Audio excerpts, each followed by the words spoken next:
Welcome to Right versus Left News, your daily briefing on the stories that matter, told from both sides of the aisle.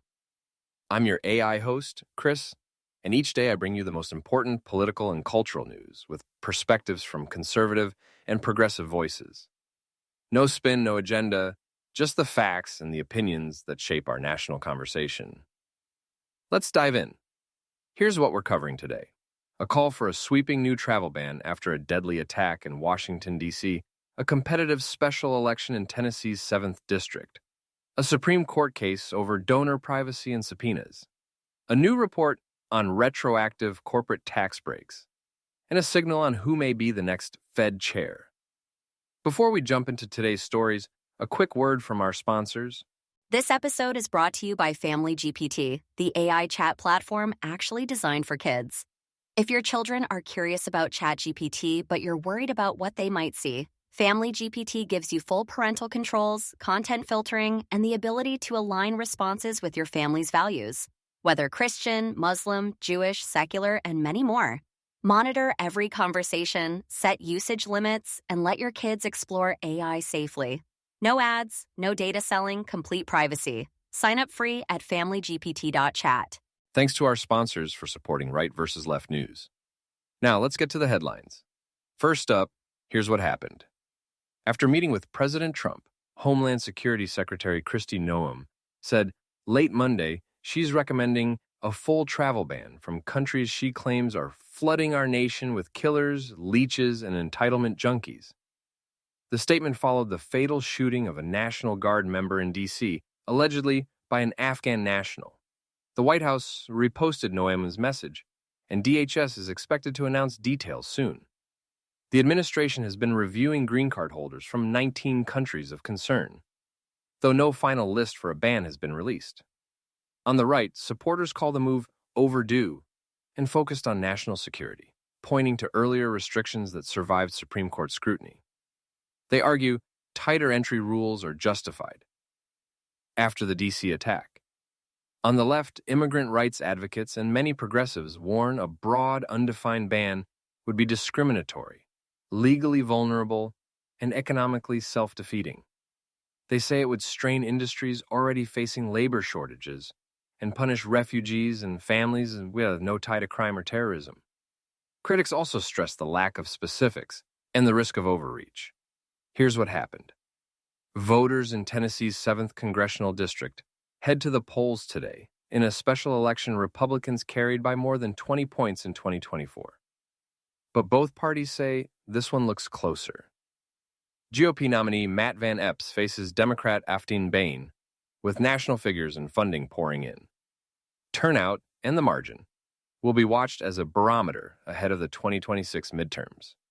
A recent Emerson College poll had Van Epps at 48% to Bain's 46%, inside the margin of error. On the right, a 7-figure ad buy from a Trump-aligned group is boosting Van Epps. Republicans frame the race as critical to preserving the GOP's narrow House majority, arguing Bain is too liberal for a district that includes the Nashville suburbs and reaches the Alabama and Kentucky lines.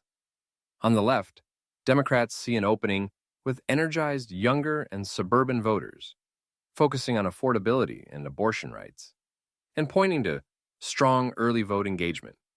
Even a narrow GOP win, they say, could still signal momentum for Democrats heading into 2026.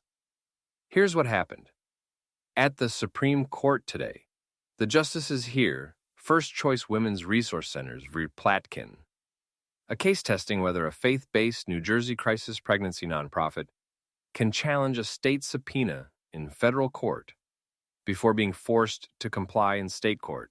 The New Jersey Attorney General is probing whether First Choice misled patients, and the subpoena seeks advertising staff and donor information. The dispute raises technical questions about ripeness and First Amendment associational rights, and the U.S. Solicitor General will argue alongside the nonprofit that federal courts should be open to such pre-enforcement challenges.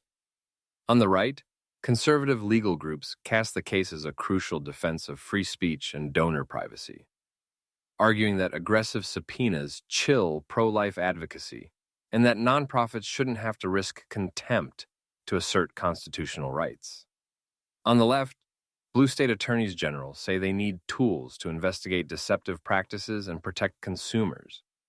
They stress that first choice can contest scope and privacy in state court, and that federal courts shouldn't short-circuit state oversight.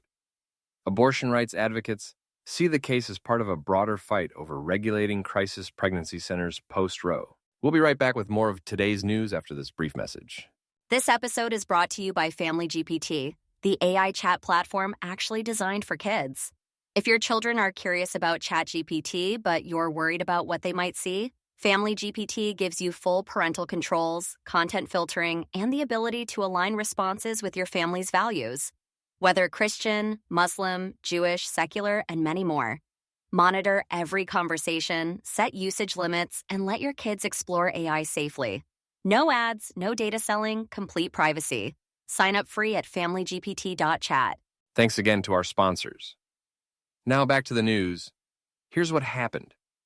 A new Joint Committee on Taxation report finds corporations will claim about $16 billion this year from a retroactive 100% bonus depreciation provision in the GOP's One Big Beautiful Bill, letting firms immediately expense equipment placed in service since January 19th, months before the law passed in July. Over 10 years, JCT estimates the cost at roughly $363 billion, with modeling suggesting a modest 0.4% lift to GDP over time. On the right, pro-growth conservatives argue full expensing boosts investment, productivity, and wages, pointing to evidence that companies are seeing stronger cash flow for capital spending, hiring, and even balance sheet repair. Some also criticize official dynamic scoring, saying it understates growth effects. On the left, progressives call the retroactive element a corporate windfall that doesn't incentivize new investment and worsens deficits.